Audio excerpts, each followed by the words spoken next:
The views, comments, stories, and opinions shared within this podcast are our own, or those of our guests, and in no way represent the views of the companies, associations, or organizations that any of us may work for or represent. All stories, events, and tales shared within this episode may or may not have happened in the manner in which they were told. They may or may not have even happened at all. The details have been changed to protect the innocent and the guilty alike. This is Squawk Ident. You're listening to Squawk Ident, an aviation podcast that explores the many pathways to an aviation profession, the challenges that a professional aviator can expect in today's marketplace, and we share many stories along the way. I'm your host, Aviator Tony, a professional airline pilot currently flying for a U.S. Legacy airline with close to 20 years on the flight line.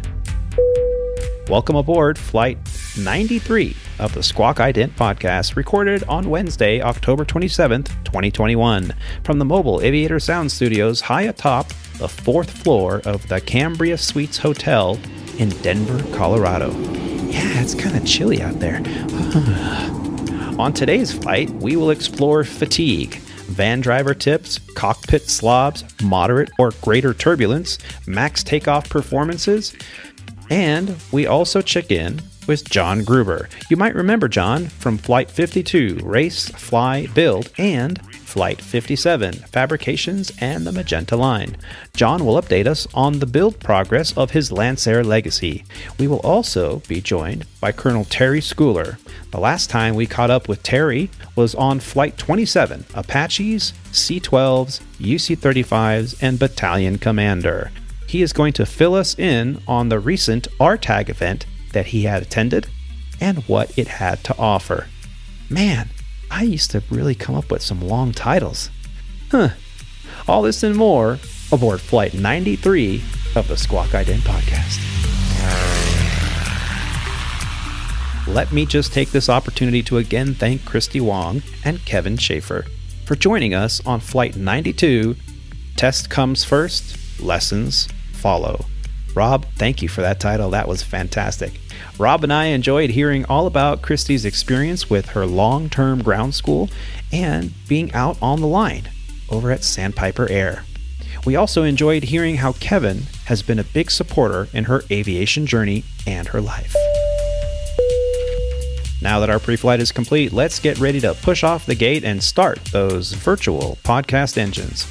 Flight 93 of the Squawk Ident podcast is officially underway. Wind 320 at 24. Heat gust 33. Visibility 10. Sky condition clear. Assisting at the controls of today's flight is a superb aviator and Squawk Ident podcast co-host. He is a former international and professional racquetball champion, a member of the 9G Club, an A&P and avionics tech, an RC aircraft commander, a boat skipper, a commercial drone operator, and currently an Airbus pilot for Legacy Airlines, the name we use here on the show as an alias to our employer, a U.S. mainline carrier. From his podcast studio, where he is enjoying a night off due to flight cancellations. From somewhere in Flower Mound, Texas, help us in welcoming our very own Mr. Rob D. Rob, how you doing? Hey, Tony. I'm doing really well. It's good to be back. How are you doing? Fantastic, man. You know, last show was a hit. I really enjoyed It was. Getting reacquainted with Christy and her journey in aviation and her regional airline career. And just to see all the love that was coming from her. Yeah, they have a really bright future ahead of them. They're going to do really well in the industry, and I definitely wish them all the best. Yeah. And Kevin, maybe we should get Kevin on the show because I'd love to hear about his journey. I mean, it sounds like he'd have some pretty interesting stories himself. Yeah. Now, Rob, you're at home. I thought you were going to be in Omaha, like eating I'm steaks. Supposed to be in Omaha. What happened? All right, I don't know, man. I don't know. Well, it's 7:30 p.m. here Central Time, and all day we've been experiencing. We, meaning Dallas, has been experiencing over 30 knot, close to 45 knot winds out of the northwest, which basically almost cripples the airport because we go from being able to use 5 or 6 runways down to only 2 runways. So that just slows everything down. So we had extensive and multiple delays, not only departing, but also arriving. which put me and my crew up against our FAA regulated maximum duty day, and therefore, and in addition to that, there was no reserves available to work. The flight that was supposed to go to Omaha tonight, so they canceled the flight, sent me home and my crew home to get some rest, and tomorrow we'll get to go back in and pick up where we left off and head up to Bangor, Maine. Oh, okay. And are you staying at the same original hotel in Bangor? That's a good question. I have to look. I had a problem with that one. Yeah, that hotel. Oh, was it? It's kind of in the middle of nowhere. You have to have the van driver from their sister hotel that's across the street take you, because they don't actually have a van; they share it, and we had transportation issues. One of those situations. Yeah, but we're at the Fairfield Inn. Is that what you just said? I wasn't. Possibly. If there's a Denny's like close by, maybe that's the one. But yeah, it wasn't my favorite, and I was really looking forward to Bangor. I think I talked about that on the show last time I was up there. But I was in Portland like 3 or 4 days ago, and that was just rainy and cold, and we didn't get to experience anything that that area has to offer. Yeah. So it was kind of a letdown, but. Yeah, I'm from that area. It's a little further north than where I'm from. I was looking forward to actually seeing like the fall colors, because this time of year, that's I think we're probably in the back side of that. But all the leafas come out, but it was just they were on the front side of that nor'easter that they just experienced. Mm-hmm. So when we landed, it was already rainy, dreary, overcast, windy, cool. So right to the hotel, had some dinner, and went right to bed. Yeah. Nothing to see here. And then woke up the next day and took off out of there and headed down to Charlotte, and didn't see much then either because it was overcast and rainy. So, yeah. Yeah, I can remember this time of year. I used to really enjoy when we did the Chicago to Traverse City and back, because you really got to see the colors. Just fantastic. Get down low early. Yeah. Well, you're at home. I'm glad you're home and you're sharing this time with us. I know it's late for you, so you're gonna hang in there for a little while with us at least. And I'm glad you're here, man. Yeah, I'm good to be back, man. Good to hear. Can't wait to hear everybody else's story. Yeah. Well, also here to assist us at the controls is another exceptional co-host and aviator. He is an OSU Pistol Pete loving grad, an ASL linguist, the creator and director of the Aviation Business Information Board on Facebook, a philanthropist, a pilot cadet mentor, a new dad, and a DFW Airbus pilot at Legacy Airlines. From his mobile studio on the 9th floor of the Hyatt Regency in Tulsa, Oklahoma, where the wind comes sweeping down the Oklahoma. Please help us in welcoming to the show, Mr. Kyle Jensen. Kyle, how you doing? I'm doing great, Tony. How about yourself? I'm doing very well. Now, I'm really happy that you are able to join us. You have had quite a schedule, man, between moving into a new home, you got the baby, and congratulations on your wedding anniversary. I saw the photos from that. Thank you. Yeah. So how is it that you're able to juggle all this and still find time to be on a podcast? I don't. It just comes. It just happens. Just go with the flow of what's in the moment. So, between work and the honey-do list and the baby and family stuff, just juggling all and trying to get it all finished. Well, Kyle, we're glad you're here. You're in the middle of a trip right now. You're in Tulsa, Oklahoma. Are you on the first day of the trip? I am day 2 of 4. Oh, 4 day. The 4-day trip, Captain called in sick about 2 hours prior to the trip and yesterday. And they pulled another captain from his trip, gave him premium to do the first Key West turn with me. And then the Tulsa overnight, another captain. I'm going to be flying with about 5 different captains on this 4-day trip.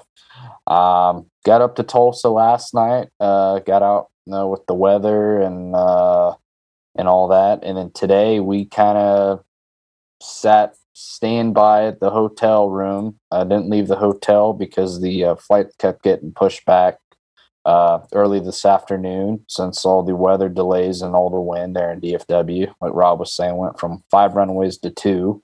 Mm-hmm. And they eventually canceled my trip, or canceled the Tulsa DFW leg. And now we have a 5 a.m. departure out of Tulsa back to DFW in the morning. And they said I was finished, I guess, for tomorrow when we get back. So yeah, that's what I'm doing. Yeah, take advantage of the schedule changes while you can. Yes. Yeah. Now, so the winds there in Dallas were quite strong. I actually left Ontario this morning at 6 a.m., which we ended up with quite a bit of a delay. First, because they delayed us pushing off the gate almost 45 minutes because of it wasn't a ground stop, but it was a company-induced reduction of departures. That's a company-style edict. They call it metering, flow control. Mm-hmm. And so by the time we pushed off the gate, then we sat at the end of the ramp there for another 20 minutes. We were contemplating how much fuel do we have. Luckily, the captain had added a little bit, and plus we had a little bit of ferry fuel. So it was almost as if everybody knew what was coming. We took off, and it was my leg. And the ATIS was calling for gusts up to 46 knots. And like you said, a 2 runway operation, landing 3-1. I think it was the first time in a long time that I've landed on 3-1 right in DFW. Interesting. It wasn't too crazy. It wasn't too bumpy, but just the winds were howling. And then, of course, we had a little bit of an aircraft swap, a real quick jaunt over to another terminal, and we took off to come here to Denver. And we thought, man, we may have problems because the lines to get out of DFW were just amazing. I think we're number 11 in line to take off on again a 3-1 right, and just really windy and a lot of wind shear. We actually got to watch a lot of people land, of course, as you do when you're waiting in line, and you kind of critique the landings out there, just playfully, not overly egomaniacal to critique other people's landings. But we saw a couple go-arounds, wind shear induced go-arounds. So if you're not familiar with your escape procedures, now's a good time to review them because the winds are starting to howl all over the place. But Kyle, I'm glad you're here. It's been a while since we've had you on the show. I know you've been busy with the baby and with moving, and so great. It's so great that you could join us. Appreciate it. Roger's going to be trying to log in here in a little while. But today, we actually have a fantastic guest that I mentioned in the intro. Our next guest joined us on Flight 27, Apaches, C-12s, UC-35Ss, and Battalion Commander. Again, with these long titles that I used to use, man. Don't let me do that again, guys. That is when we discovered that Colonel Terry Schooler's aviation journey started with a visit to his high school guidance counselor and later led him to a career in the service of the U.S. Army. Terry is here to tell us all about his recent experience at RTAG, or Rotary to Airline Group, a veteran aviation 501c3 nonprofit that helps all veterans, regardless of experience, jumpstart their post-military career in the world of aviation. Terry, it's fantastic to have you join us here today. And how you doing? Hey, Tony. It's great to be back with you guys. It's been a while. Probably a couple of years now since we last talked on the podcast, but great to be back. I appreciate you inviting me on. Absolutely. So Terry, how's it going? It's been a while, like you mentioned. Yeah, it's going well. So since the last time we spoke, moved to the DC area, where I get to work in the headquarters of the Department of Defense. I work for the headquarters Department of the Army in the Pentagon. And I'm also preparing for retirement from the Army. So about this time next year, I should be on my final transition leave out of the Army. So looking forward to that. Change of pace and change of careers. Yeah, congratulations. How many years in are you? 20 what? 23 at the moment, so it'll be just over 24 when I retire. Wow. Thanks for your service. Yeah, I appreciate it. Thanks for yours as well. Thank you. I appreciate it too. Yeah, thank you, gentlemen. Terry, it's been fantastic to kind of track your journey in aviation. We had a wonderful time outlining all that you went through to get where you are today. Every time I think about doing it right in this career, making choices that both serve your community, your country, and your career, I often think of you. When we first met over at Tailwind Flight Center at Chandler, Arizona, you came in as a flight instructor, and we really were impressed with all of your helo or your rotor craft time in the Army and how you transitioned to fixed wing. And from there, your career has really been exceptional, that you've been a leader of a battalion, and you've, at such a young age, you have held so many positions of leadership. And just speaking with you, and every time I've had the chance to meet up with you, either on a layover or just have a conversation with you, I'm always so impressed with just the level of maturity and calm that you possess. How do you do that? Lots of years of practice, I guess. I don't know. It's a lifestyle, I guess. I don't know. It's hard to say, but you put your head down, you do your job, you provide leadership and mentorship, coaching, teaching for your subordinates, and you just try to keep calm. Sometimes you might display calm and you're terrified on the inside. I've been there, but it's just kind of how you grow up after 23 years of doing this. Now, it was a big move for your family to go to DC. What was the biggest challenge there? Moving in the middle of COVID. So we moved here in June of 2020, and there was a lot of challenges associated with COVID, finding a place to live. The COVID-induced housing shortage, coupled with Amazon opening up their HQ2 here in Northern Virginia, made it. I'll just say our house was on the market for 24 hours and had 12 bids on it, and we were actually in a bidding war to try to get into our house. So, just moving during COVID was tough, but we did it. We got here, and things are settled down a little bit. Yeah, you're in good company because Kyle has a little bit of experience moving during COVID, right, Kyle? Yes, I do. Now, if you had to do it over again, what would you do maybe a little different? As far as moving here to DC? The process of moving during COVID and having to bid on a house where the bidding market, I know Kyle wrote a letter to the seller and explaining, about the family and everything. And that really was a contributing factor to him winning the bid. Did you win the bid for a similar reason, or were you just fortunate? Or we were fortunate in that we had a fantastic realtor who helped us strategize in delivering the bid. So, we went, around here, if you're not bidding over the asking price, you're not even in the competition. So we strategize about some random odd number that's over the asking price, and that's actually, we had the highest bid and no contingencies.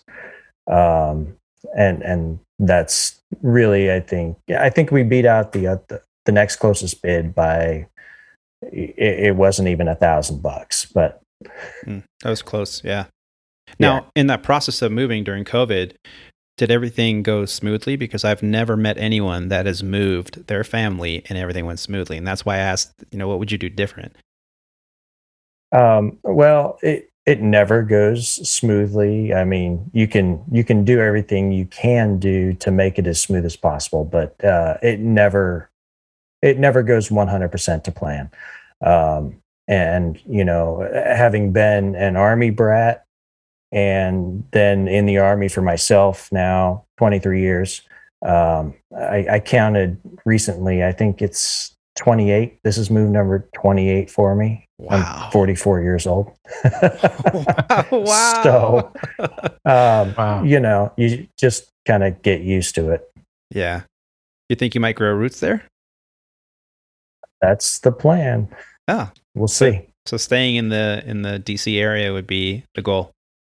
Yeah, it's a really great area. I mean, from the history, the monuments are about 25 minutes away. The great museums and all of that. There's never a shortage of things to do. You got mountains, you've got ocean, you've got it all. So yeah, it's pretty nice. Yeah. My family as well really does enjoy the DC area, the metro area, and every opportunity we can to get out there, we try to take it. But it's been, like you said, it's been difficult. Now, have you been flying at all, or are you just completely in a leadership position in an office? Yeah, no flying at all. Well, I can't say that. So I went back in July and I got my tailwheel endorsement. Uh-oh. So did that, 4 hours of training in a Cessna 140, which is pretty cool. But and then there was a little bit of 172 flying before that. I took my daughter, my 7-year-old, up for her first flight about a year ago. And then just a little bit of putzing around the area in the 172. But that's really all the flying. I haven't done any flying for the Army in about 2.5 years. I see. Now, you recently, like we mentioned, went to this RTAG event. I was very impressed, and just out of the blue, you sent me this fantastic video feedback. And since I have you in person, I just have you kind of give us a rundown of how you found out about RTAG and what it provided for you. Sure. So a couple of years ago, back when I was in command, I heard through the grapevine rumors of an organization that existed. And I've actually got to go back all the way towards the beginning of my Army career. So back in the early 2000s, I decided I wanted to get into flying fixed wing a little bit. I was at my first duty station at Fort Campbell, flying Apaches. And I wanted to get into some civilian fixed wing flying, and I found this group online called Army Pilot to Airline Pilot, APTAP. And it was a group of Army guys, former, current, who were all trying to help each other with advice and stories and counseling, guidance, whatever, to help guys who wanted to start civilian careers in fixed wing aviation. So I kind of stayed in tune with that organization until it eventually fizzled out in around 2012 or so. And kind of in its place arose this organization called RTAG, Rotary to Airline Group. So their initial premise was kind of the same as RTAG, to help Army guys figure out a pathway to the airlines. And as the organization grew, airlines started instituting rotor transition programs to help guys who were rotary wing only get all their fixed wing ratings and get to the airlines. And this is as a result of the FAR changes after the Colgan crash. where they changed the minimum requirements. When you and I got hired at the airlines initially, you could in theory, get hired with a wet commercial certificate.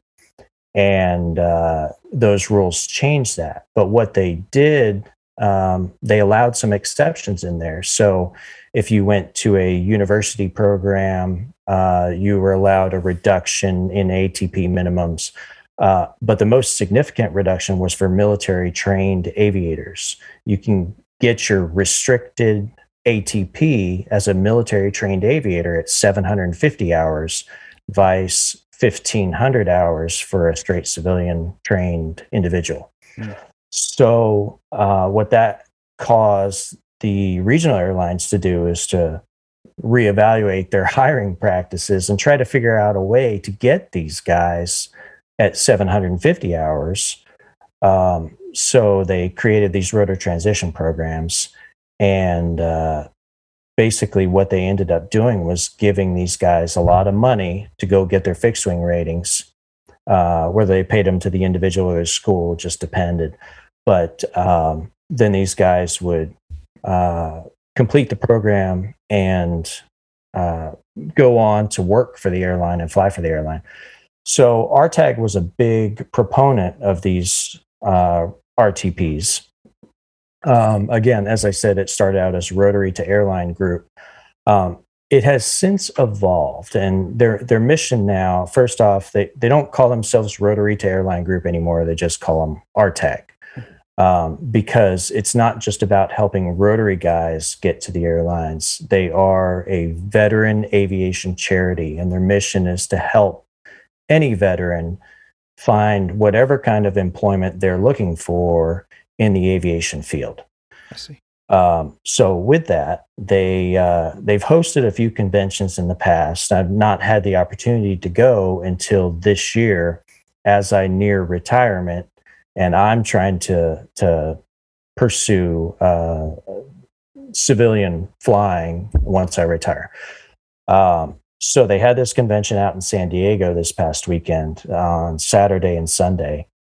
And as the airlines and all of aviation, for that matter, rebound from COVID, the interest in this convention was high. So both Saturday and Sunday, each day, there were over 1,000 people that came through the doors. Wow. The airlines are very interested in RTAG. I'll name specific names because it's pertinent. There were two of the legacies were there, American and United. You had some of the low-cost carriers, JetBlue, Spirit, Frontier, many of the regionals, whether they were American regionals or United regionals or whoever. I mean, I could start naming them: SkyWest, Mesa, GoJet, Endeavor, you name it. Most of them were there. In addition to that, they had flight training organization. Oh, before I go to them, there were fractionals and Part 135, FlexJet, NetJets, Wheels Up. So, I mean, and then there were also the flight training organizations, lots of different flight schools who are the beginning part of this process where they help individuals get their ratings so they can go on to these aviation careers. There were helicopter operators, these helicopter EMS operators, because a lot of these guys, they love flying helicopters. They want to continue flying helicopters. So RTAG isn't just about getting to the airlines. It's about continuing an aviation career. And it was just amazing, the turnout. So the convention itself is not limited to veterans. It was open to everybody. Now, they did ask for a small donation at the door if you weren't a veteran, $25. When you go to some of these other conventions, and not trying to say anything bad about conventions like Women in Aviation or NGPA or OBOP or any of those, but you're paying a lot more than $25 to get in the door. So it was just amazing. The different companies that were there, the different organizations, and it was a great convention. I can't thank the founders of RTAG enough for all the work and all the volunteers that worked on putting the convention together. It was fantastic. So I mean, it looks like you had a fantastic time. You and I were going back and forth a little bit while you were there. Anything promising happen? I've got some leads for myself. Perfect. Nothing firm as of yet. I spoke with the two majors there, and having not flown in 2.5 years, that's what I have to work on. But I was able to find some other organizations that might be able to assist me with that. So, more to follow. Yes. Fantastic. And we look forward to hearing about your success. I have a good feeling about it. I mean, between your resume, your background, your experience, and your leadership, any carrier would just be lucky to have you. Very fortunate to have you. So I appreciate that. Yeah, you're in a high demand field right now, and as you're getting ready to retire from a long and very fruitful military career, I wish you all the best to find a career in aviation. And I gotta tell you, I really hope that Legacy is an option for you, because we'd love to have you. It definitely is. We'll see how that turns out. Yes. Yeah, we need guys junior to us too, so hurry up. Yeah, 2,200 next year. Just I'll be the guy on the bottom of the list, Terry. Holding everybody else up. You'll be the guy at the door high-fiving everybody coming in. Come on, man, come to work. Yep.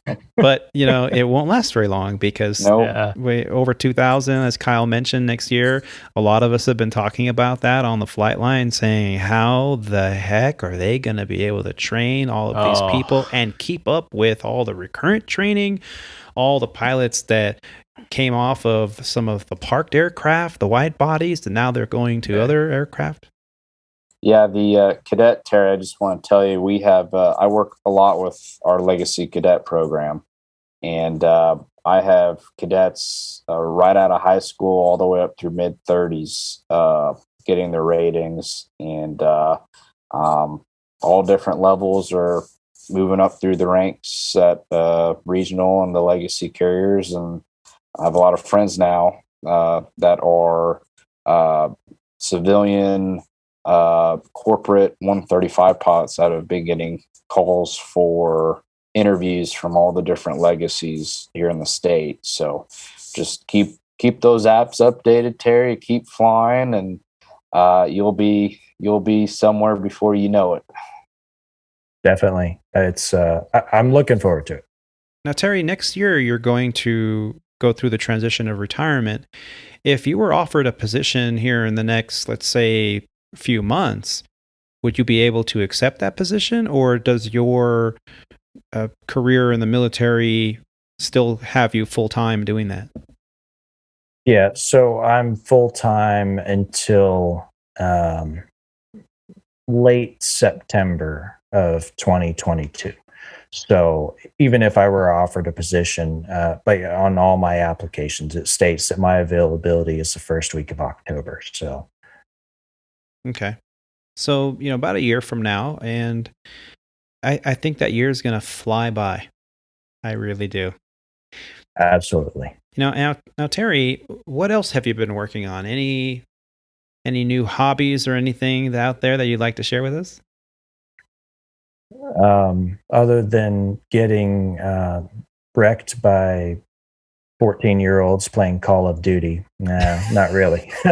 Spending most of the time lately working on applications and the resume and all of that. But when I'm not doing that, just spending time with the family. Excellent. Oh, yeah. I was just going to say, I'm going to need to get off here. I got an early wake up.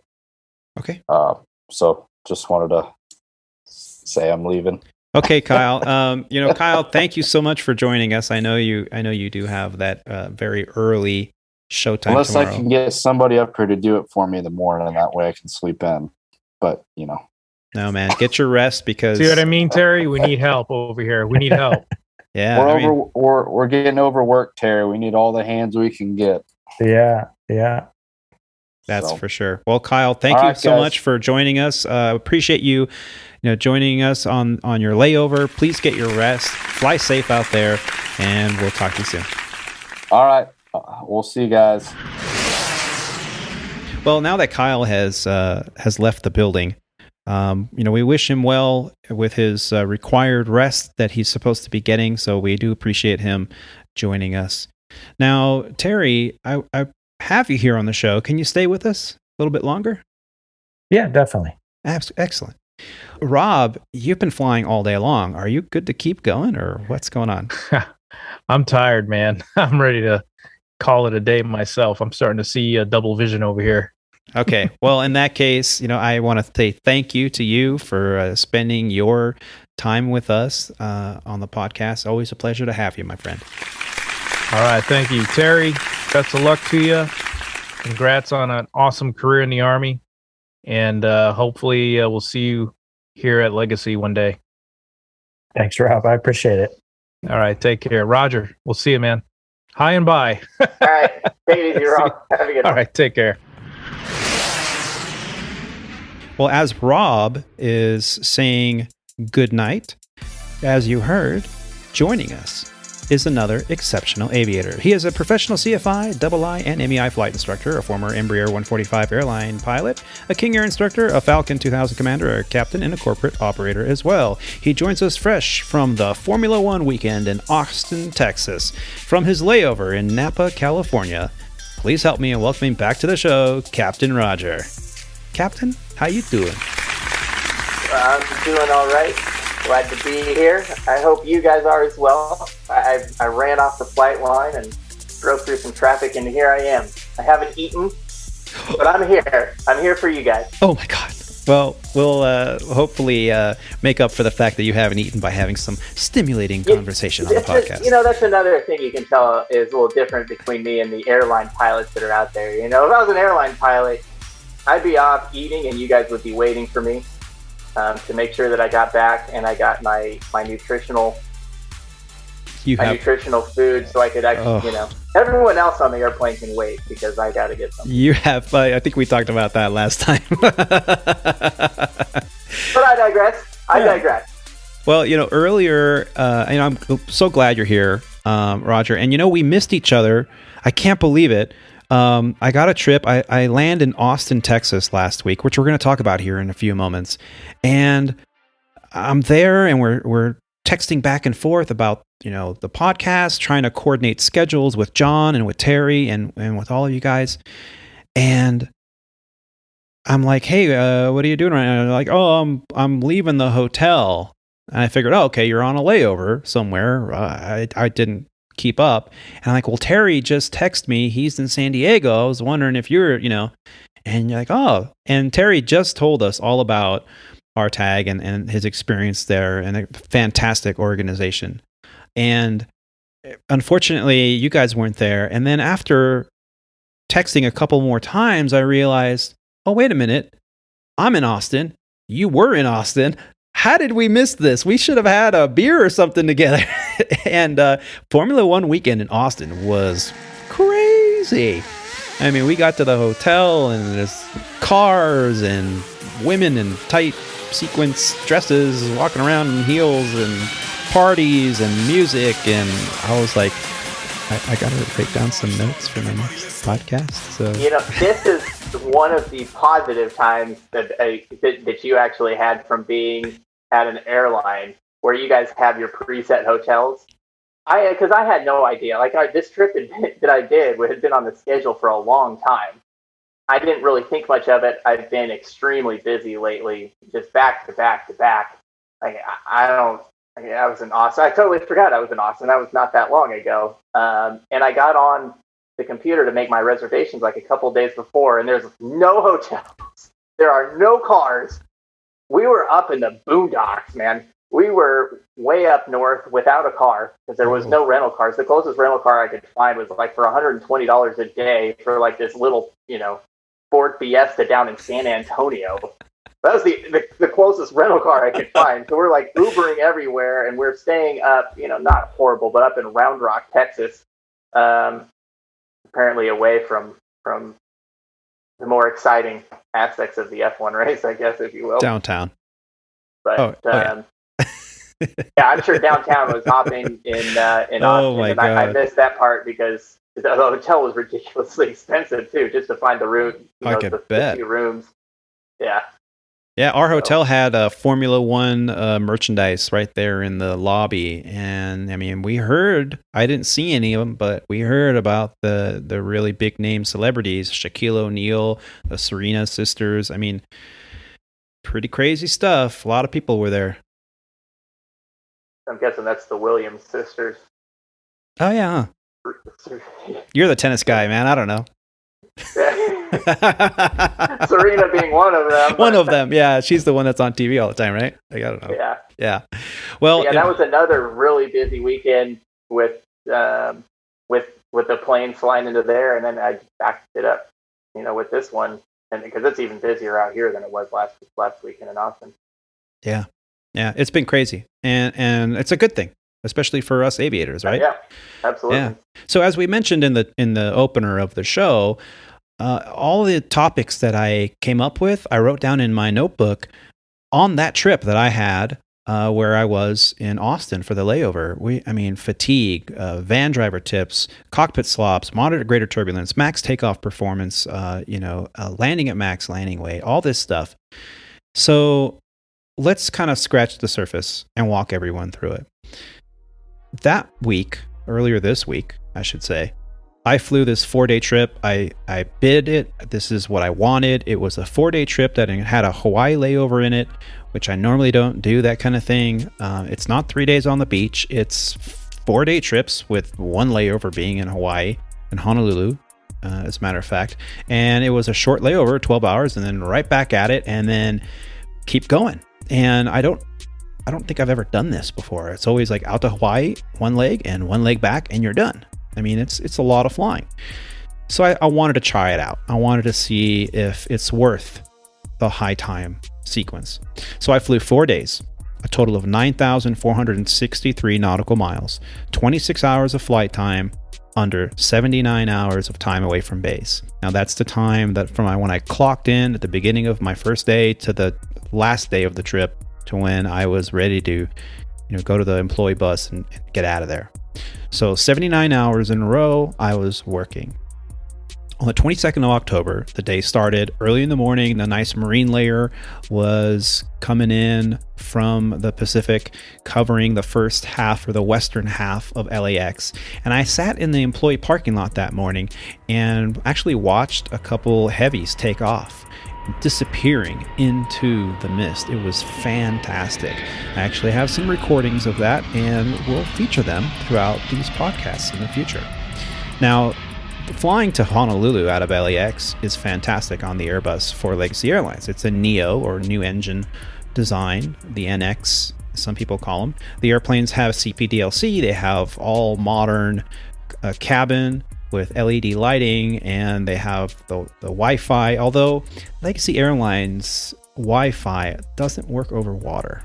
Now, some airlines out there, Legacy Airlines, have SATCOM Wi-Fi, so they get Wi-Fi even under international terms or over open water. Unfortunately, we don't. But we do have the online movies selection. There's just hundreds of movies out there. All you need is your tablet or your phone or your laptop, and you can watch all the movies you want, as long as you bring your headphones. Don't play the movies out loud, ladies and gentlemen, especially in the back of the airplane. People are trying to sleep or watch their movies. Who knows? So we get into Honolulu just as the sun set. It was a nighttime approach, and we actually saw the TFR on the charts from the downed cargo airliner that went down. We talked about a few episodes back. It was interesting. The captain was telling me that a week earlier there was a big a vessel of some kind, a big boat that was trying to collect information or debris from the bottom of the ocean floor. So it's a really big operation. And there's a TFR, or temporary flight restriction, over that 1 nautical mile circle outside of Honolulu, just west of the airport and the Naval Air Station. And so we got to fly, touched down. It was a great landing. We rolled out, went to the hotel, and it was a 12 or 13 hour layover. Well, the next morning at dark 30, actually more like 5 a.m., it was time to catch a van back to the airport. And we watched the sun come up as we were taxiing out to come back to Los Angeles. Now, 5.5 hours later, we touched down in Los Angeles, and under normal conditions, I'd be done for the day. But no, I decided that I was going to tackle this high time trip. Instead, we swapped aircraft, changed crew, and ended up flying Los Angeles to Austin, Texas. Now, on the taxi out, I noticed that my captain was taxiing at an unusually slow speed. Now, depending on what manual you're looking at, most airlines say that a taxi speed should be an acceptable brisk walk, something like that.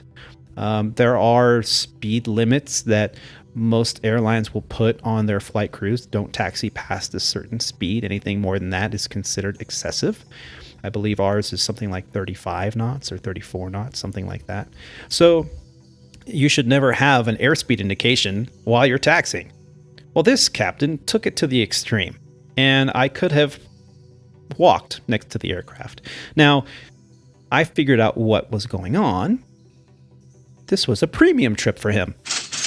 Now, what does that mean? Well, when they don't have enough pilots to fly a trip, instead of giving a trip to a reserve pilot, calling them from home and say, hey, come in, I got a trip for you tomorrow.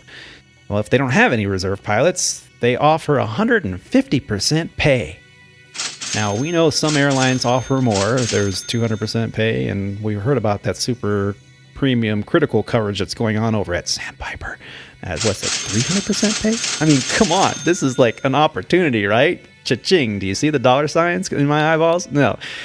So this is what was happening. I figured it out. Well, much to the dismay of the Airbus pilot that was taxiing behind us, he got on the ground frequency and said, is there a reason that Legacy pilot in front of us is taxiing at 6 knots? Not to miss an opportunity, my captain decided to get on the radio and said, well, actually, it's 8 knots. Oh, wait, 7. Oh, no, you were right, 6. As I looked over at him, I thought, this he's gonna start something. And I'm sitting in the cockpit. I don't know if I like this. Well, nothing happened. Nobody got punched in the nose, fortunately. So we ended up taking off only about 10-15 minutes later, by the time we got to the end of the runway. And we headed on over to Austin, Texas, where we landed and we discovered what a Formula One race can bring. Cars, women, rock music. Did I mention cars? Lots of cars. I mean, the traffic was fantastic. At least it was downtown. I don't know, Roger, what it was like in your neck of the woods. But at least you got a car. And so we had a good time in Austin. And I really wish that I knew that you were there, because that would have been fantastic. So that was it. Now, there were COVID protocols that were set in place. You know, they recommended people wear a mask, but it's Texas after all. So you're in the hotel lobby and everyone's got a beer in their hand. So, hey, let's have a good time. Well, I was a good boy. I went to my hotel room and I took a bunch of notes down for this podcast, for you, the listeners out there. Now, the next day was interesting. We had to leave Austin, fly to Chicago, and then a quick hop over to DCA. Another 2-leg day. But that is where the story gets interesting. Now, gentlemen, you've all had experience at airlines, weather, lightning strikes. And Terry, I can only imagine your experience you've had over in theater in the Middle East. But I got to tell you, in 20 years of flying on the line, I was scared. This trip was particularly scary. Now, what happened was we left Austin after a significant delay. They had set up metering control for the ground frequencies. There were millions, if not billions of dollars sitting on the ramp. There were more corporate jets parked there than I had ever seen. And the nonstop helicopters that were coming from the racetrack and dropping off passengers in the executive terminal and the FBO was consistent. And then one by one, these corporate operators, private jets, were taking off. As a matter of fact, I think there were only 2 airlines in line of about 10 aircraft waiting to take off, and the rest were all corporate jets. And yes, there was a lone Cessna 172 that was standing by, and I just felt awful because I can imagine myself being a student landing in Austin for some flight training and thinking, that Hobbs meter sure has been ticking along for the last 20 minutes. I guess I'm going to have to pay for that. Yeah, I feel bad for you, bro. But hey, we took off out of Austin. It was a relatively uneventful flight, at least for the first hour. And then we started seeing that the weather that was progressing through Illinois was getting significantly worse. There were some tornado warnings south of O'Hare, and by the time we got there, we were really concerned that we had so much fuel and prepared for such rerouting that we might be too heavy to land. As a matter of fact, the aircraft was at its max landing weight. At least it was projected to be. And the controllers were trying to help us out. They kept giving us shortcuts, but those shortcuts quickly were then refuted. And we said, you know what? I appreciate it, but we need to stay en route. So instead of taking those 100 to 150 nautical mile shortcuts, we stayed en route. We flew at a much lower altitude than planned, all in an attempt to calculate and correctly assess what our landing weight was going to be. Because if our landing weight was even off by a pound, thanks, FOQA, the airplane would tell on you. So we were doing a lot to go basically around all the way just 230 miles west of O'Hare before we hung a right turn, 90 degrees, and started to proceed. Well, the weather didn't cooperate. It wasn't really thunderstorms, although there was storms in the area, electrical storms. It was the turbulence that really made it bad. And listening to ATC, we heard a lot of moderate or greater turbulence reported. And of course, there's procedures that we go through. We made sure that the cabin was well prepared. We made multiple announcements to the passengers, and we were expecting this, and that it was perfectly safe, and we were going to get them to O'Hare just as quickly as we could. Well, we ended up finally landing on 10 center. We did a PRM, but on that approach, the horizontal wind shear was so significant that the autopilot had a really hard time keeping up. 1 second, the trend vector shot through the roof and threatened to overspeed the aircraft. And the next, we were pitching up at almost full power. So it was significant. Plus or minus 40 under short periods of time. As a matter of fact, once we were cleared the ILS PRM 10 center, we intercepted the localizer. Everything was looking good, but we had a really hard time managing the narrow band of speed that you are allowed to fly when you start to get configured for landing. As a matter of fact, the autopilot had such a hard time that I just turned it off. I figured, let me make my corrections with a little bit less extreme inputs. And it worked out. Now, the captain looked at me at one point and said, hey, 2 more seconds of this and we're out of here. Because it was, in fact, a lot of wind shear. Well, we never had wind shear reported in the aircraft, which would have immediately constituted an escape procedure or a go-around. Instead, it was just moderate or greater turbulence. Matter of fact, in the process of this flight, we actually heard a CRJ report severe turbulence. And that's really the next thing I want to talk about. Now, severe turbulence is defined as a loss of control of an aircraft. Once that happens, a lot of things need to come into play. mandatory reporting. Airspace might have to be closed off to all aircraft for a period of time. It's a big deal. And a lot of times I've heard people report severe turbulence, and then the controller asks, well, what type airplane are you? Cessna 172? Well, okay. Understandable. But this was a CRJ, and they reported severe turbulence. And when pressed for further details, they said, well, it only lasted for like a second. They lost control of the aircraft for a second. Now, I wasn't in the airplane. I'm sure that it was bad. But was it severe? Do you know what constitutes severe turbulence? Well, that's what we're going to talk about. Now, Terry, have you ever encountered severe turbulence? No, not severe. I've had, moderate, but on several occasions, but we've never gotten into the severe realm. And what was your reaction with the moderate? Try to change altitudes, try to, get out of the area.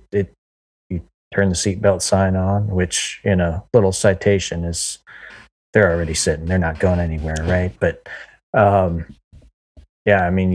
you do what you can to try to change your flight path to get out of it. Mm-hmm. And Roger, have you encountered anything like that? Yeah, one time. That was in a Piper Chieftain. It was pretty ugly. I was scared. And it was in the middle of a thunderstorm. That was, I didn't have radar or anything in that. And it was scary. Yeah, I think I remember you talking about that in the episode we did when we first interviewed you for your It's very possible. It's one of those things that I will not forget. I'll just put it that way. Yeah. Yeah, it's definitely something that is eye-opening. And this is, as a pilot, can you imagine what the passengers are going on thinking in the back? So, yeah, definitely was an experience for us. We ended up breaking out of the clouds. We had, of course, ignition set to on. We tried to maintain a positive airspeed that would be well above the stall characteristic of the aircraft, but yet also below the red line so that we don't overspeed flaps and other gear and things like that. So it was definitely a challenge. I was really earning my keep there on that day. And yes, even though we don't have a yoke that's knocking knees and everything else, getting into people's guts, still that joystick that is in the Airbus, it was bouncing around. I was moving that thing, trying to do my best to really minimize the effects of the air around us.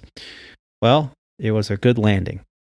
And as we taxied back to the gate, the captain looked at me and we ran the checklist, the secure checklist.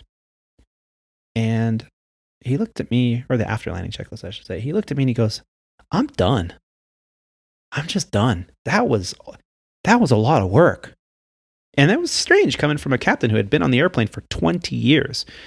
Are you telling me that this was the worst you've ever felt? And I asked him that, and he said, I got to think about that, but that's up there. That's probably the top 2 of the worst turbulence that we've ever felt. And I said, do you think any of it was severe?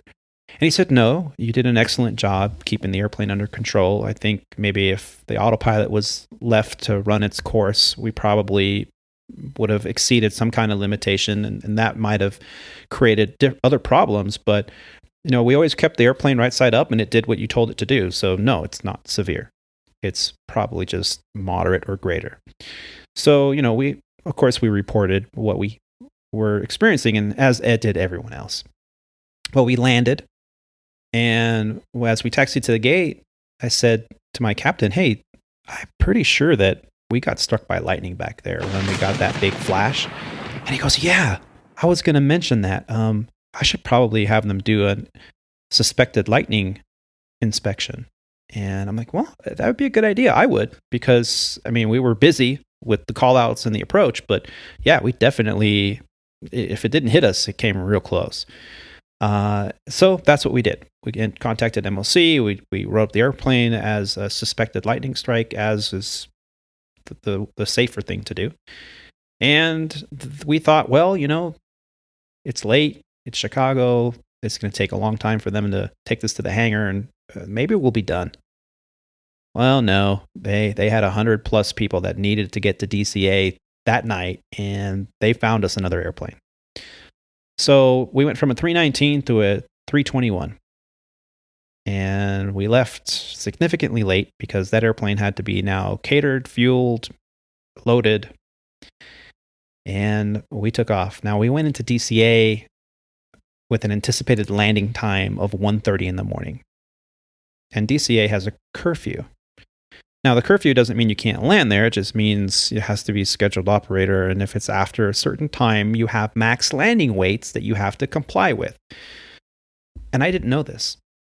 So for the first time, after years and years of flying into DCA, always during the day or in the evening, I discovered that they have a noise abatement procedure that can be found in a Jeppesen chart or your company operations manual.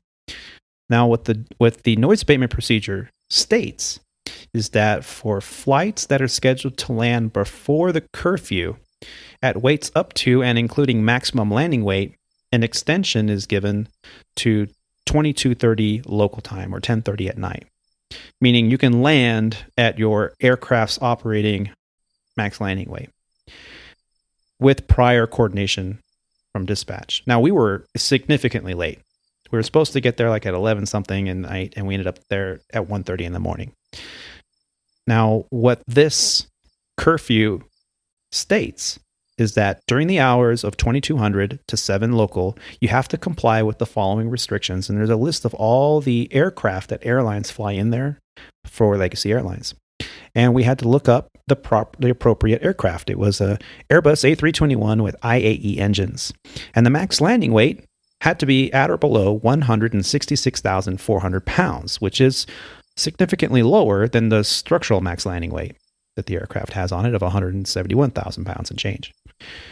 So we had to comply with that. Again, we were dictating our flight path and altitude dependent upon what we thought the landing weight would be upon arrival. Now, the weather in DCA was a little bit rainy. If you remember that, was that Wednesday night, I think? Or Wednesday night? When was the night of the F1 race? Well, that was last weekend. That was Sunday was the race. Yeah, so Sunday night. That's what it was. Thank you, Roger. So Sunday night, we landed in DCA, and unfortunately, after a certain time, they don't land on 1 and 19. They shut down that operation. So at night, you are restricted to landing on runway 15 or 33. Now, for those that don't know, runway 15, which was our planned landing, is 5,204 feet long total. And we went from a 319 to a 321 at a max landing weight for the curfew of 166,000 pounds, which we complied with. And this was a maximum effort, full flaps, full braking landing. And it was the captain's leg, and he did a fantastic job. What impressed me was the fact that we were so low over the Pentagon on approach that I could look inside the windows in the hallways of the Pentagon. And I had never been that low. Taking off, sometimes you turn and you're over Crystal City, the Pentagon. Great. You're hundreds of feet up. I was worried that the gear or the tail would touch an antenna or something coming off the roof. That's how low we were. And he landed perfectly right in the touchdown zone, and max reverse, max braking, and my shoulder harnesses work, man. Let's just say that. As the Potomac got closer and closer, as we approached the end of the runway, I looked over and just glanced at him, and the man was standing on those brakes. The anti-skid, anti-lock systems work perfectly on that Airbus, let me tell you. We were able to turn off the runway at its intersection with 22, I believe it was, and we taxied back to the gate. Probably had about 900 feet of runway left. I've got balls of steel. And I'll tell you, Sunday was exhausting. Have you ever had a day like that? Yeah, I can't think of any specific days, but yeah, I think we've all had those days where, you're flying all day and, through crappy weather and passengers who are late, not sticking to the schedule, and you're bumping up on the edge of your duty day and flight time limits and whatnot. And I think we've all had those, and they are exhausting. Yeah. I think what people don't realize, they think that we sit up there and, drink coffee and read the paper and things during that long 5-hour, 6-hour flight or whatever it is. But they don't realize, though there might be at times of lulls, especially under long periods of times of like flying for a week or two and just everything going to plan. And then all it takes is 1 or 2 legs into weather, into a short runway at night, that are so mentally taxing on your body that when you get to the hotel, I mean, all you can do is drink some water and go to bed. I think that's one of the hard things about flying at the regional airlines. Because if like the days that I remember the kind of being the most like that is you get a day out of a hub. I remember Houston for me, you were probably more O'Hare, but it's a hub and spoke system.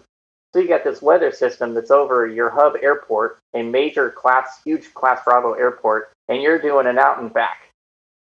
It's the same system. You go to, in my case, Louisiana. You fly from your hub and it's crappy weather, and then you fly out and it's crappy weather. And you turn around and then you got an edict time, and you fly back into crappy weather again, and you turn back around and now you're late, and you fly out again to then fly back into your hub airport again, and then you're trying to commute home. I mean, I guess at that point a hotel's great. Sometimes you're trying to get a commute home, and you're done. You're cooked. Yeah. And that's one of the unfortunate things, like I say, about the regional airlines is you fly a little bit more because you can do 4 or 5 legs. They're short legs. That's where you're working the hardest. And if you happen to be flying within, you flew into a weather system. Well, what happens if you're at, some regional airline based in O'Hare, and you're flying from O'Hare to South Bend, Indiana? I mean, can you imagine what that flight? That's not just one flight. That's 2 flights, because you're going out and then you're turning around and you're coming right back into it, and then you're going out again. Yeah. And those are the days. I mean, I did it. Captain Tony did it. Actually, Terry did it for a while also. I'm glad I'm done with it, but I tip my cap to all you regional guys. Hang in there, because I think that's oftentimes the hardest kind of flying because of what you just talked about it. Except you're in and out of it multiple times. Yeah.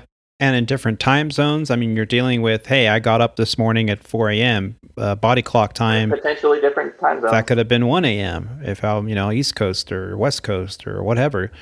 It's tough. And that's part of the flying career that most people don't discuss is, the flying's great.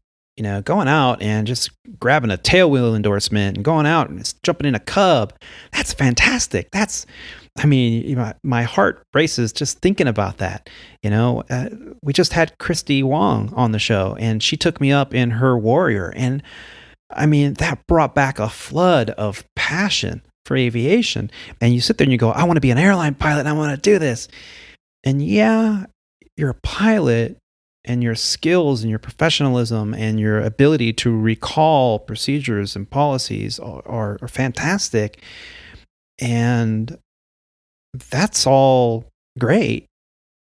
But when you get to those days, like Roger mentioned, where you're in and out of that constant beating of weather and time zones and body clock times and your window of circadian low and the wackle flying that you're doing, it's very difficult on the human body. It's difficult, all the stress. And the main thing is that we learn how to contend with that. Terry, how do you contend with those kind of stresses out on the flight line? Well, going back to what you were saying, at the end of the day, it's a job. Like any other job, it is still a job. And, at times it's great. It's an awesome job and I want to be there. But at times, it's a job and it's work. And like any other job, it tires you, it wears on you. There are good times and bad times. And, it's just something to remember is that the grass is greener on that side, but sometimes there are some brown patches. So, how do you contend with it? Fitness is one way that a lot of guys do. They make sure that they take care of themselves. They eat healthy, they exercise, whether they're on the road or at home. You've got to find those ways to de-stress, whether it's, shooting at 14-year-olds on Call of Duty or, going out for a 5-mile run. You've got to have those ways to unwind and de-stress. Otherwise, it's going to wear on you to the point where it could break you. Yeah. It could create a situation where you start making piss poor judgment, and that is a career ender. That can be.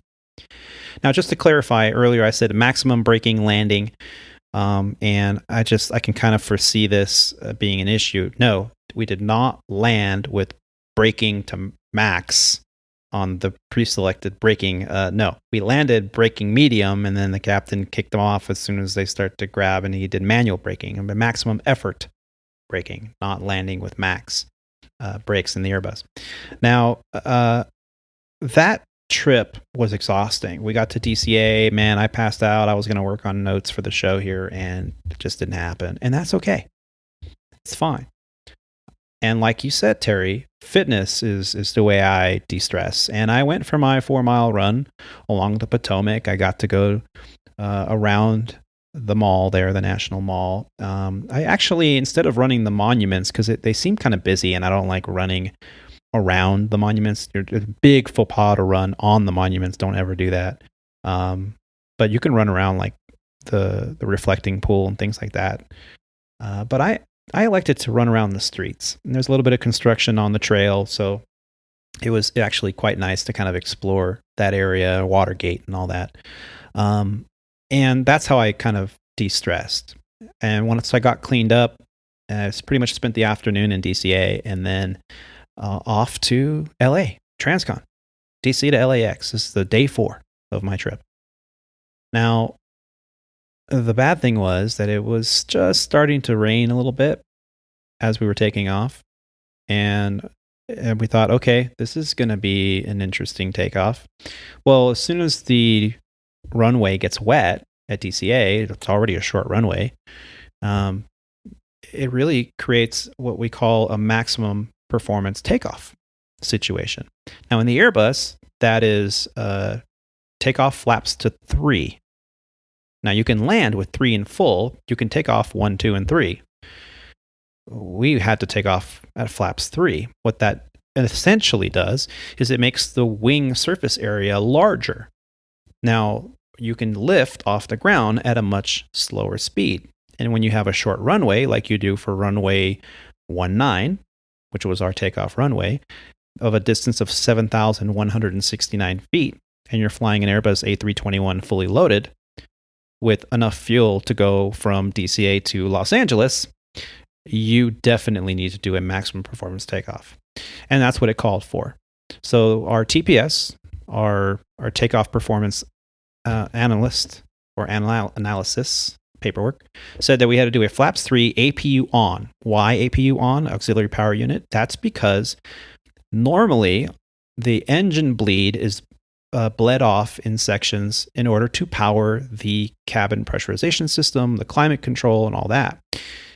Of course, you're bleeding power away from the engine, although it's not very significant amount, but it's enough. So maximum performance. So APU is on, and the APU is now supplying the bleed air to the passengers and the climate control and the cabin pressurization so that the engine can perform at 100 or even in some cases more than 100% maximum thrust. And we also needed to do a static takeoff, which meant we got into position and hold using all available runway all the way to the end, set the power to almost takeoff position. And then once we see that both engines are producing a significant amount of thrust, we set the thrust levers to TOGA, takeoff go around thrust, which is 100% all the way to the firewall. And we released the brakes and we took off. And the plenty of runway available. I was actually impressed how quickly that a fully loaded Airbus A321 took off out of DCA. Now, if anything were to have happened after V1, we would not have returned to DCA. As a matter of fact, you're not allowed to return to DCA. No emergency airline flights can go back in the DCA. If you take off, then you got Baltimore, you have Dulles, you even have an Air Force base not very far away. So there you have options. And so, of course, we talked about all those options. That briefing took a while. We took off. Of course, you go from flaps 3 to flaps 1, and you're climbing out. It climbs out really well when you're at a max performance takeoff. But after we got into a clean configuration, we took off, and it was a really smooth flight. We got above some of the rain showers, and it was smooth sailing all the way to Los Angeles, where we touched down just as the sun was setting. And it was another fantastic end of a trip. All this came from one trip. It was tiring. Ladies and gentlemen, stay tuned, because right after the break, we're going to hear from Jon Gruber, and we're going to catch up on his progress with his Lancair Legacy build. We'll also hear more from Captain Roger and Colonel Terry Schooler.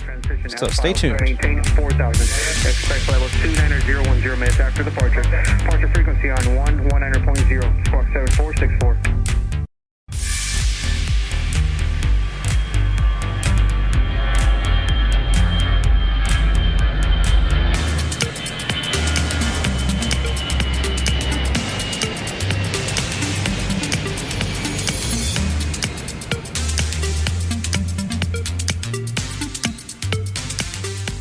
And ladies and gentlemen, welcome back, and thank you for staying with us. Well, as promised, here is an interview that I conducted with Jon Gruber earlier today. The first time we introduced our next guest was on Flight 52 Race, Fly, Build. That is where we had the privilege to hear about Jon Gruber's journey in aviation and how he began the adventure of building his very own custom Lancair Legacy kit number 120. We again spoke to Jon on Flight 57, Fabrications and the Magenta Line, where he updated us on his progress of the build. Today, he's back to update us on the latest and explain how chronicling his work on his Instagram page at Lancair_Legacy has become a personal love letter to the aircraft. From his hangar at the Aurora Airport in Aurora, Illinois. Please help us in welcoming back to the show, Mr. Jon Gruber. Jon, how you doing? Doing good, man. Doing good. Glad to be back. Oh, glad to have you back, and great to see you. It's been a while since we were able to see each other here via the Zoom, and we've been tracking your progress with the airplane. Some of the most meticulous and professional work I have ever seen. I could only imagine if I were in a position to build an airplane, I could only hope that I would do such a finite, detailed job as you've been doing. So congratulations. Great work. I appreciate that. Yeah, it's obviously learning as I go and taking that skills and applying to the next project and the next, and it's keeping me on my toes, and obviously perfection is what I'm trying to get or attain, or getting as close as I can to it. So it's keeping me busy. Yeah, and maybe when it's all said and done, I think a documentary is in order, because you have plenty of footage, Yeah, National Geographic and Discovery Channel have been talking to me, so we're working through it. Contracts, it's a real pain. Yeah, you have to get the agents on that, right? So how have you been? Scheduling. We've had pandemic issues. Last time we were talking a little bit about that in the last show. The last time we discussed things that were starting to, they were picking up, and being on reserve at the time, just extremely busy, and the operation just not running smoothly because, of course, the demand came up much faster than expected, and therefore our operation wasn't able to handle it. Pilots included. So it a lot of pressure was put on us as the pilots to kind of pick up some slack here and there. So I was working to my days off most of the months in the summer. And it became frustrating, but that's part of the job. That's what we do for a living. But fortunately, the fall schedule's coming in now, and it's starting to. It seems like the airline is starting to get back into its groove, and it's managing. I'll say that.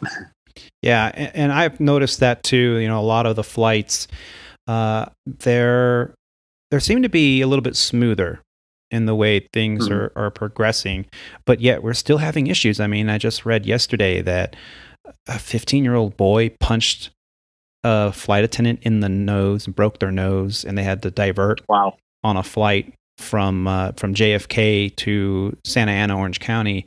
They diverted to Denver. And those articles that you read are kind of varied in the details, but from knowing people that work for that company, for American, it's just, can you imagine a 15-year-old, and for at least that's the information I received, to resort to such violence on an aircraft? I mean, tensions are high as schedules have been tough. I know there's been a lot of rebooking and there's been a lot of weather. And for us aviators over at Legacy Airlines, it's been very much the same way. It's been stressful. Yeah. But to resort to violence, like you said, and what would bring somebody to physically punch a flight attendant or have any sort of physical altercation, it's frustrating, and you hate to see that happen. Yeah, and it's quite a shame. But you've been out there flying. You were telling me that you got quite a few days off. I could tell because whenever I see a post on your progress, I know, he's not flying today. If anybody wants to know what my airline schedule is, if I'm working, there isn't a video posted that day. If I'm not flying for Legacy Airlines, then I'm probably posting a video for that day, so when I'm not working. Yeah, and you've said the flying is kind of been a little bit stressful, and it's changed and it's starting to get better. How is the Chicago base handling the uptick in the flying? Well, over the summer, the operation was kind of a mess. I won't call it a mess. It was always catch up. It was a game of catch up from a pilot standpoint. The schedules and reroutes and things like that, cancellations, diversions, always put a hiccup in anybody's operation. And with my particular schedules, I end up in Central America or the Caribbean islands or Miami quite a bit. So my trips typically start in Chicago and then leave Chicago for the 2 or 3 days. So the Chicago base, or what happens in Chicago while I'm gone, I'm kind of blind to it. I just leave on leg 1, and then leg 6 or 7 at the end of the trip I come back and say, hey, the city's still standing, so welcome back. Yeah, that's good. I actually got through Chicago last week, and I got to tell you, there's some thunderstorms that were rolling in, and we left Austin to go up to Chicago, and man, that was some crazy weather. I mean, they had tornado watches south of Chicago and near Peoria, and the approach in 20 years of flying the line, I tell you what, that approach was moderate or greater turbulence, and the captain and I were going back and forth saying, hey man, if this lasts a couple more seconds, we're going to punch out of here. This is just not worth it. Luckily for us, at least, it got significantly better, and we were able to land safely and get everyone to the airport. But man, talk about earning your entire month's pay in one flight. That was it. So I wanted to talk to you about the build. We've seen the progress. For any of those listeners that follow Jon's Instagram page, it's the best place really to see the videos and the posts. At Lancair_Legacy is where you'll find it. The build some days seems a little bit more frustrating than others. Am I right? Oh yeah, there's always instances where you do something, I won't say wrong, but there's you do something, and actually having this account has helped me quite a bit, and it keeps me accountable. Every day I do the work, and then I post about it. I put a video, and there's a lot of people much more educated about this stuff than I am, and they'll message me or call me or text me or DM me and just say, hey, I would do it this way, or I really think you shouldn't do it the way you just did. You should probably redo that. Or, and a lot of it's all helpful. It's all people, some things are techniques and just say, oh, well, this is how I would have done it. You did it fine. So yeah, the frustrating part, you spend 6 hours on something and then you're like, nope, you're right. This other way is better.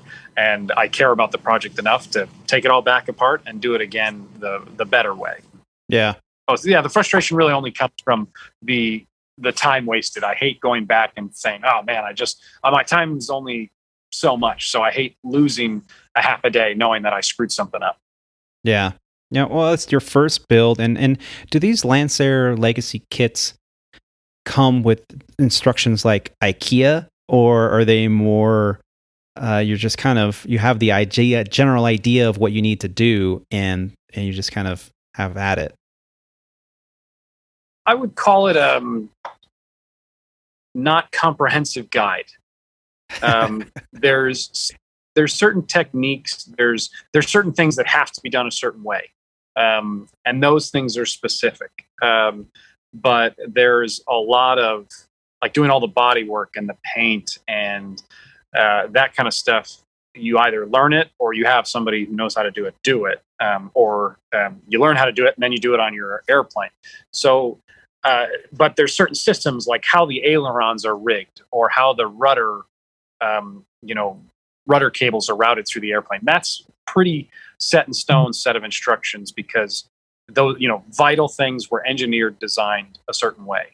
And you comply with those. Now it is an experimental kit, so you can do it any way you want, but there's aeronautical engineers and human factor engineers that design this airplane, and therefore I'd like to design it and build it how it was meant to be. Okay. And what's been the most challenging part of the build so far? Well, the challenging part was definitely when I was out in Oregon with all the body work, the sanding, because that's an art form really, because you're sitting there running your hand along a surface that's 6 feet long of the wing, for example, or the side of the fuselage, and you're running your hand along the side trying to find if there's any waves in the body work or the paint to do more sanding. So that was a skill I never had, and I'm decent at it now. I can't consider myself a professional, but I had a lot of guidance and help to get me through that portion of the build. Now it's the challenging part now is finishing off a system. I can get a system perfectly to 95%, but that last 5%, not necessarily taking a leap of faith, but getting that final bit of knowledge or that final completion. I mean, I've had my landing gear system ready to swing and power on for probably a month now. I haven't done it because there's so many other things I need to do, but it's getting the, that confidence to say, all right, I'm going to put hydraulic fluid in this whole system and power it up and see if it works, so it's just kind of the confidence to get those systems going. Okay. And you've been working on this now, is it almost a year now? I think so I started the kit in March or April of last year, and COVID has made so I bought it because 2020 was COVID. So yeah, I bought it. So it's been almost a year and a half. In March, it'll be 2 years. Okay.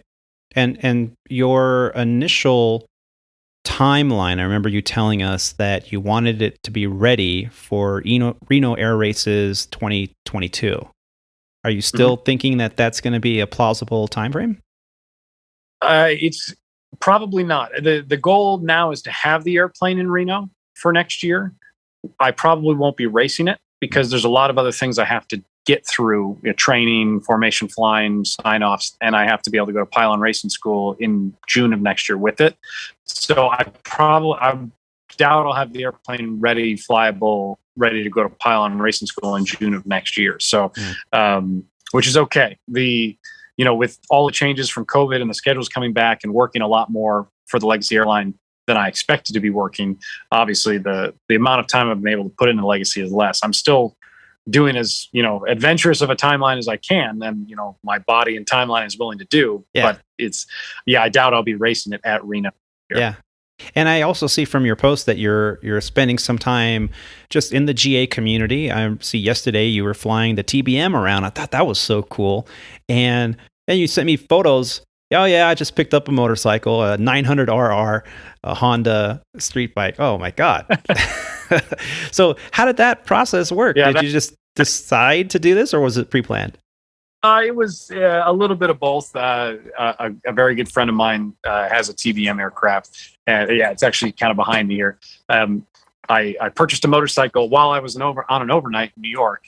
It was in just north of White Plains. I was on LaGuardia overnight. I took a bus to a train and bought the motorcycle, and had a friend help me take it from his garage to his garage. So the bike was in New Jersey, and I could either have driven 16 hours out there to pick it up and driven 16 hours back, or 13 hours, whatever it is.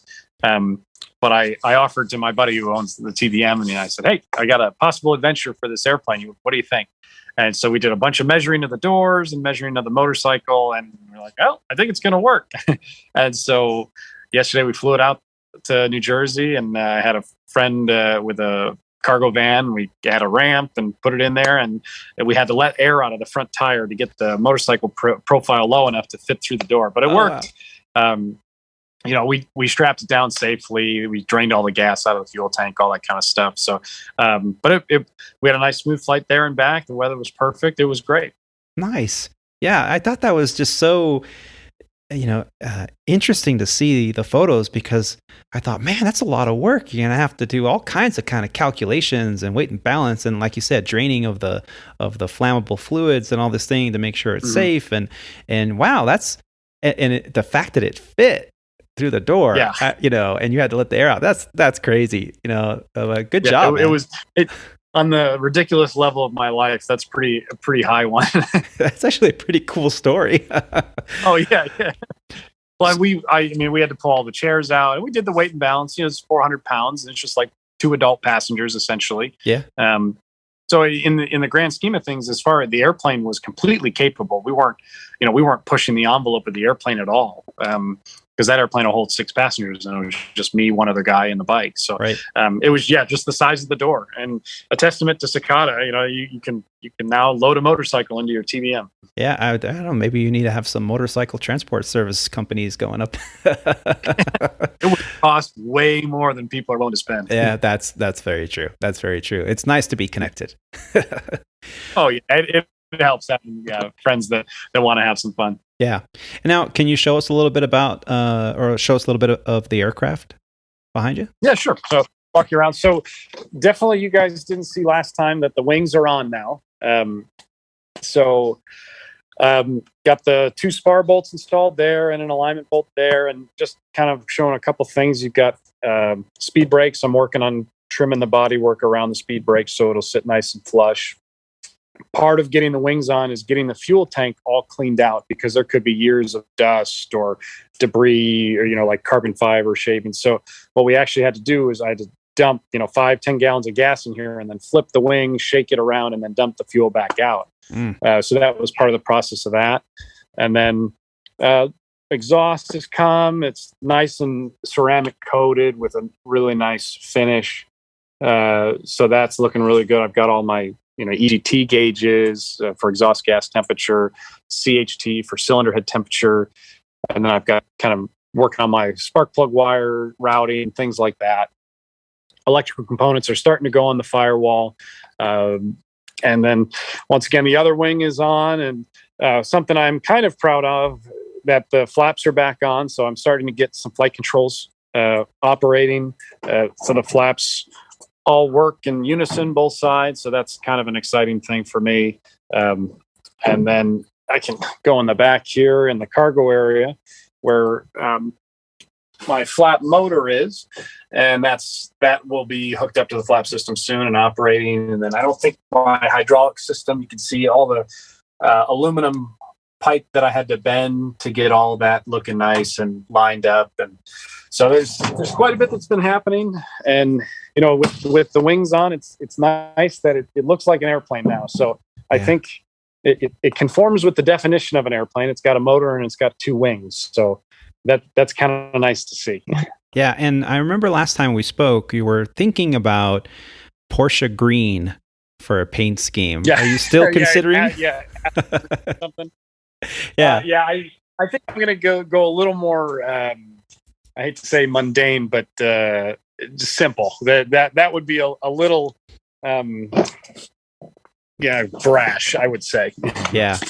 So, I mean, it's fantastic that you're able to do this. You have a very supporting spouse that is saying, let's do this now, because once the kids come later on, if, that's just going to be one more distraction and it's just not going to happen.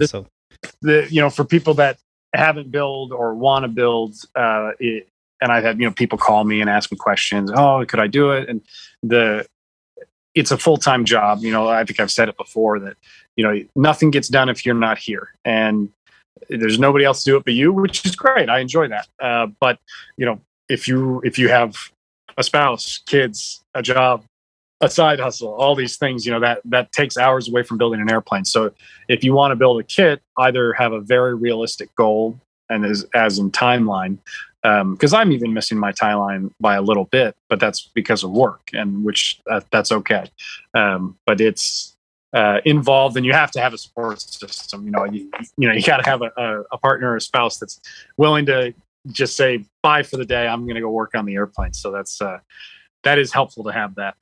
Yeah, very much. And I think that those that they find out the hard way, well, I want to buy an airplane, but their spouse is, they quickly realize that that's not what they want to have. Yeah, you're never home. Even owning an airplane, it's not just owning it. You're a part of the process. Yeah, definitely.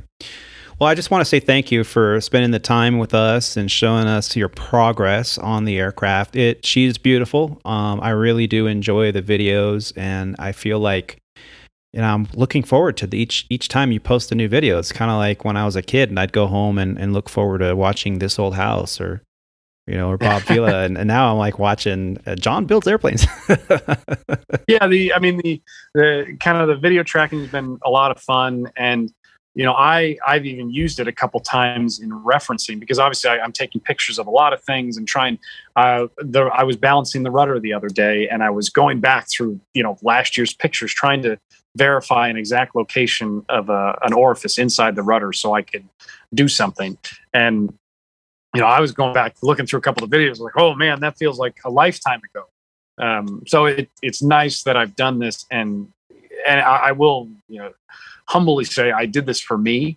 I'm glad of I did the video log for myself to make sure I kind of tracked and kept myself accountable. But it's definitely morphed into something that other people have been providing assistance. I've made new friends through this, and I'm glad to share it now. It's not just for me, and I'm realizing that. I'm glad other people are getting enjoyment and learning. And if it gets more people involved in aviation, even one person, I'm happy to have contributed to that. Yeah, absolutely. And where can our listeners find you? So I'm on Instagram at Lancair_Legacy. I also kind of co-post to Facebook, but Instagram's really the main platform. And here probably at some point when I want to monetize this and become a millionaire, I'll go to YouTube and I'll get a million subscribers in a week. So I'm working towards that. Well, when you find out that secret, please share it with me. Absolutely. Well, John, thanks again for taking time away from the build and your schedule. Yeah, absolutely. Well, yeah, glad to be here. Thanks. And I'm sure we'll talk again soon. Yeah, absolutely. Now, I didn't mention one of the topics that I said I would, and that's cockpit slobs. Now, I was taught at a very young age that whenever you borrow someone's car, you return it full of fuel, washed, and clean. Better than the way you found it. And I was also taught when you rent an airplane, you cross the seatbelts nicely, don't let them drag on the floor of the aircraft. You make sure the airplane's parked, tied down, chalked. Wipe off any bugs that you may have acquired on the windscreen if you got some on flight. Leave the airplane at least as good condition that you found it or better. Now, how many times have you got into a cockpit and there's crumbs all over the instrumentation panel? The center pedestal is full of crumbs, somebody's leftover bagel. You open up the tray table in the Airbus and it's sticky. There's spilled soda. food particles, who knows, half chewed, who knows. And it's just disgusting. Now, in the time of COVID, we wipe everything down. But still, don't leave it for the next guy. And I just had to say something because I've been finding this to be too common. Now, gentlemen, I already know Roger is of like mind when it comes to crossing the seatbelts, putting it away, make sure the seat is in the position that makes it easiest to enter into the aircraft. Now, if somebody left a messy cockpit on your owner's private jet, what would happen? Generally, not much. I mean, really, we all know each other. I have,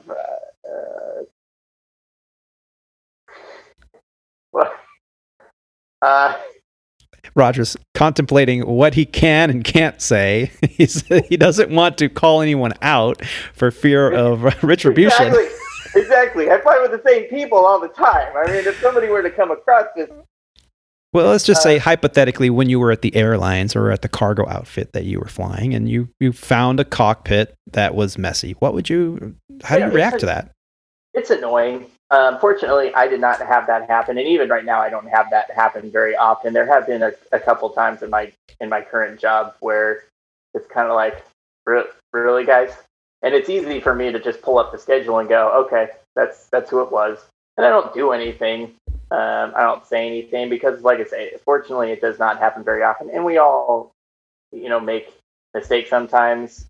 Our operation, depending on what we're doing, we're trying to usually get out of there and get home. Probably, similar to like you guys, but a lot of times you guys are just swapping an airplane. It's like, well, I got a 3-hour sit in DFW, cross the seatbelts, wipe everything down because you're in no hurry. When we get back from our trip, we're on our way out. I don't know of any time where I've left a mess, but I'd also be lying to say that I would never do that because I probably have. But it definitely is annoying, and I have found it. At the airlines, I didn't really think about it that much. Unfortunately, it happened a lot more then. You've got so much turnover, and it was almost like this common practice. I don't know if you guys, I assume you guys probably the same thing. It was always nice to have an airplane that was full of the Sandycoms, where you could break open a packet, and you wipe down the headset, and you break open another packet, and you wipe down the yoke.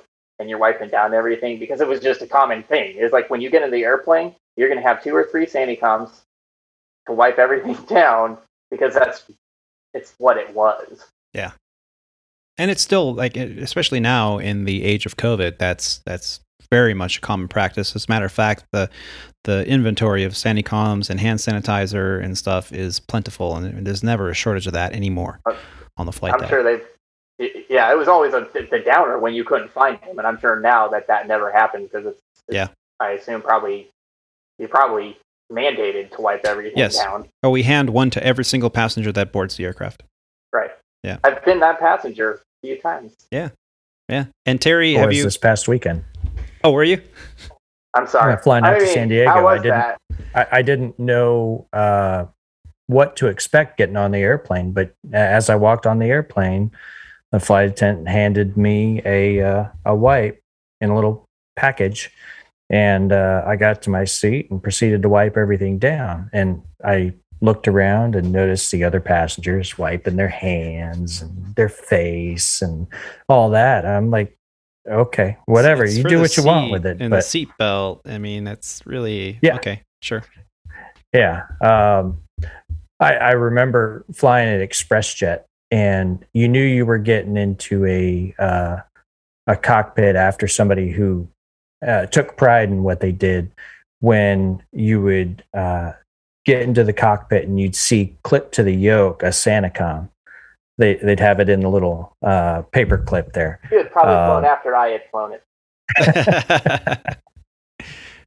But I also had those times where I got into the cockpit and there at ExpressJet, and you're looking around like, who the hell flew this airplane and left it like this? I mean, this is disgusting.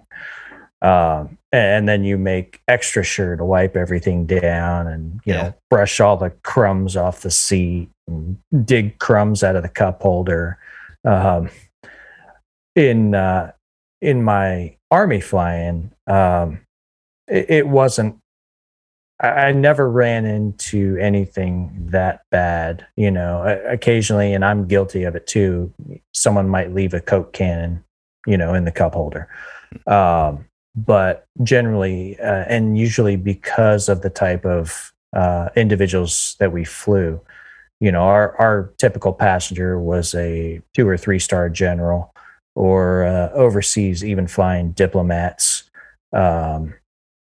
You know, we did all the belt crossing, and, you know, the seats in the Citation, you can move them out and away, and most private jets are like that. You can position them where you want, and the passengers leave them wherever. So you'd go and you'd put all the seats back into their stowed position and cross all the belts and pick up the trash, and, you know, find cell phones and hats and things like that, and chasing after the passenger with their cell phone saying, "Hey, sir, here's your cell phone." But yeah, I mean, you run into those occasionally in the Army, but definitely at the airlines, you walk into that cockpit and you're like, "Oh man." Yeah, actually happened to me on the way here. I had my bag right next to me. I have quite the collection of wipes from different, you know, all kinds of stuff. And it's not just an American thing. You go to foreign countries. You go take a train ride in Italy, they'll give you a wipe there too. But yeah, I got quite the collection that I keep with me. Yeah, keep them in a Ziploc so they don't dry out. Or hotel, whoever it might be. I just found right now. I've been collecting them for how long? COVID been going on now? Almost 2. A year and a half. Yeah. I have quite the collection built up, and I just stash them away in my bag. Yeah, we all do. And I actually go through and I throw out the dry ones, and I keep them in a Ziploc so that it stays moist. And yeah, you got to have them. That and napkins. You always got to have a dry napkin sometime. But, well, gentlemen, you know, thank you so much for spending this time with us. You know, I absolutely enjoyed having Terry on. Thank you so much, sir. You know, and now you're going to retire as a colonel. Is that right? Colonel, yes. Yeah. Well, congratulations, man. That's quite an accomplishment. We look forward to finding out more about your journey over the next year. You know, and please, love to have you back on the show. Had just fantastic conversation with you. Yeah, absolutely. I'll keep you posted on the journey to as I leave the military and try to pursue the civilian airline career. Well, Terry, we mentioned RTAG. What a fantastic organization this is. Where can people find out more about it? So if you go to their website, www.rtag, that's rtag.org, you can learn all about their mission, what they're about, see the different events. They have articles posted about how to help fund flight training and things like that. They're also out there on the socials, Facebook, Instagram, etc. So I would definitely check them out, especially if you're a veteran. If you're not a veteran and you just are looking to support veterans, that's a great organization to look into and invest your time and maybe even some money in. Yeah, and as we mentioned, it's a 501c3 tax-deductible organization. So all your donations that you give to help out this fantastic organization is tax-deductible. Most of the money, in fact, every penny that they collected at the convention this year goes towards scholarships to veterans. So they don't keep any of it. Their operating expenses are absolutely minimal, and they put every dollar that they get into scholarships. So it's a fantastic organization. Yes, and thank you. And as you mentioned, rtag.org, we'll put a link in the show notes. And they do have what they call a podcast, RTAG Podcast, right there on the homepage. There's a link to a YouTube channel, and they talk about their organization. And a great place to follow them is social media, Facebook, Instagram, Twitter, LinkedIn even, because the next event has not been posted yet. So if you follow, as soon as they post another event, it'd be a great opportunity to get that resume polished up and head on out and give a little bit at the door if you can. If you're a veteran, take advantage of this fantastic opportunity. Absolutely. Well, as our flight is drawing to an end, we would like to thank all of you for coming along on this journey with us. A very special thank you to Jon Gruber and to Colonel Terry Schooler for joining us today. Please help us by sharing this podcast online and with your friends. Be sure to subscribe and follow the Squawk Ident podcast on whatever platform you are listening on. We also love receiving listener feedback.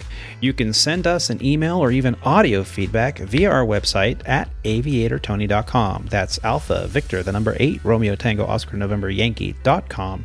There you will find audio archives, photos from the flight line, the guest book photo tab, our Squawk Ident pilot shop where you can find an assortment of t-shirts, hats, mugs, and more, and a small proceed from all the sales goes towards helping to finance this podcast. You can also contribute to the Squawk Ident financially right from the homepage. Facebook, YouTube, Instagram users can also find us under Squawk Ident Podcast. Also, a big final thank you to Captain Roger, to Rob D, to Kyle, to John, and to Terry for joining me today. And thank you to you for taking the time to listen to these grateful aviators. Keep the dirty side down out there. Be safe and take care of each other. Bye, everyone.